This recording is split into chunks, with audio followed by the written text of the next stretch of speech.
Welcome to The Explainer.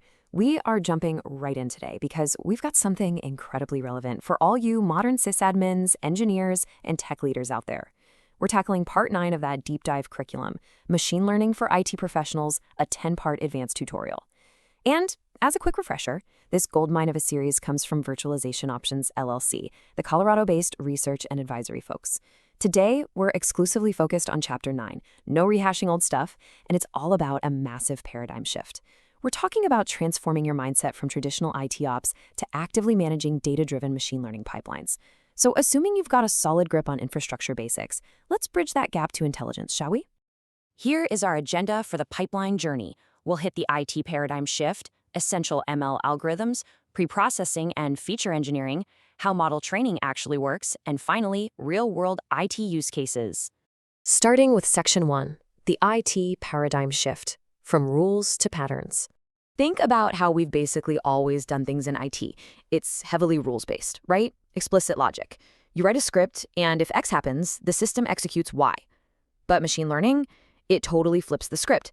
It introduces a data-driven paradigm. Instead of following static, hard-coded rules, ML systems autonomously learn from massive amounts of data. They're figuring out anomalies, predicting failures, and automating decisions at a scale that our manual scripting just literally cannot match. And you might not even realize it, but ML is probably running heavily under the hood in your environment right this second. We're not just talking about chatbots here. We're talking about the core infrastructure, keeping the lights on and saving you from those brutal 3 a.m. pager alerts.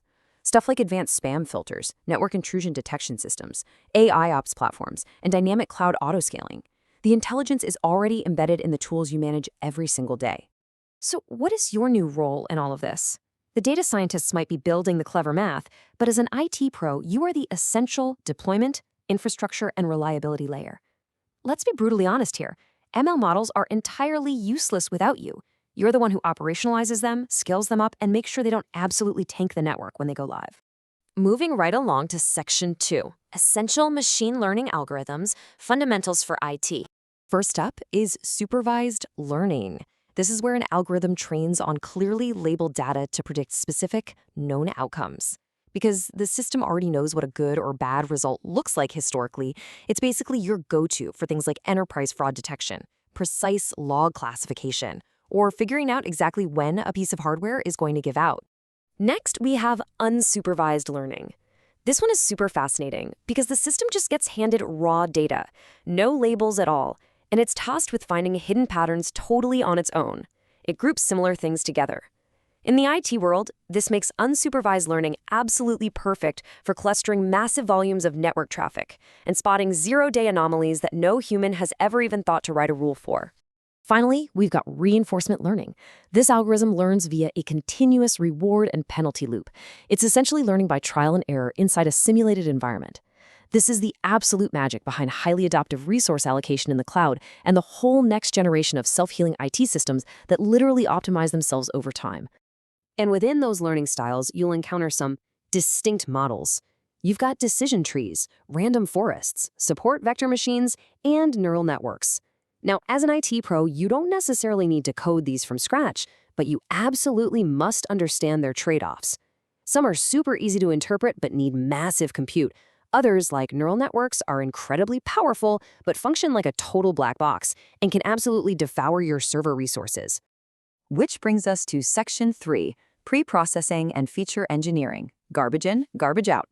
Look, to get good results, you have to treat your data pipelines exactly like production systems. This means 3 critical steps. First, rigorous data quality, fixing missing values or duplicates that will totally corrupt a model.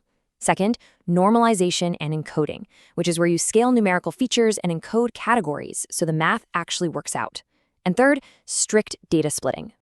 For that third step, the standard is a strict 70-15-15 split. You use 70% of your data for training, 15% for validation and tuning, and 15% for the final test. The absolute golden rule here for IT is that you must never, ever let your test data touch the training data. Data leakage, where the model essentially peaks at the final exam answers, is the silent killer of model accuracy in production. From there, we dive into feature engineering. This is the art of turning raw data into an actual signal the model can understand. You do it through selection, right? Removing irrelevant variables so things run faster. You do it through creation, deriving new variables, like taking raw log timestamps and turning them into requests per second. And critically for IT, you use dimensionality reduction. Techniques like PCA compress high-dimensional data, like complex network packet features, preserving the variance but drastically improving performance at scale. It's a real game changer. All right, moving to Section 4, how model training works. Let's look under the hood. When you strip away all the complex math, training is simply a relentless, automated loop. The system makes a prediction based on its current state. It measures the error, how far off that prediction was. It adjusts its internal mathematics to shrink that error, and then it repeats the process, thousands, sometimes millions of times, until it gets highly accurate.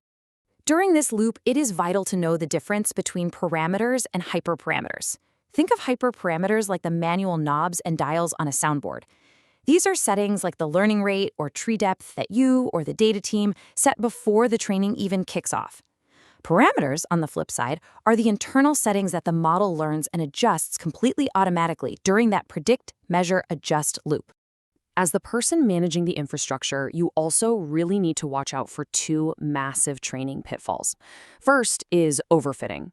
This is where a model essentially memorizes the training data perfectly, but then completely falls on its face when it hits the real world in production. You solve this with techniques like regularization and cross-validation. The second pitfall is underfitting. That's when the model is just too simple and fails to learn any meaningful patterns at all. That usually means you need to step in and bump up the model's complexity.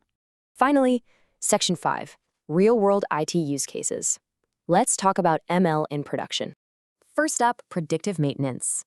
By training machine learning models on server telemetry, we're talking CPU usage, disk I/O, thermal data, you can achieve a predictive maintenance window that flags hardware failures up to 72 hours before they even happen. Just imagine knowing a drive is going to fail 3 whole days before it actually crashes. That is the power of operationalized ML. In the security space, these models are absolute game changers. Unsupervised models can continuously monitor network traffic to flag anomalous behavior, while supervised models classify known attack signatures. And the absolute best part? A properly engineered model deployed on optimized infrastructure can do all of this with sub-second latency. We're talking stopping threats in real time. And when it comes to AI ops and log analysis, the results are just staggering. By deploying natural language processing models to parse millions of disparate log lines and bubble up the exact root causes of outages, IT teams are reducing their mean time to recovery by up to 60% in production environments. I mean, that is a massive return on investment. But as we wrap up this explainer, I want to leave you with a rather stern warning from the tutorial that every IT pro really needs to take to heart. A model deployed without monitoring is a model you've already lost control of. Data shifts over time, and models degrade. All of this incredible autonomous power requires your absolute vigilance, which leaves us with a pretty critical question to ponder. As your infrastructure begins to learn and adapt entirely on its own, are your monitoring strategies evolving fast enough to keep it from going off the rails? Think about that. Apply these pipeline principles to your next deployment, and thank you so much for joining me on The Explainer.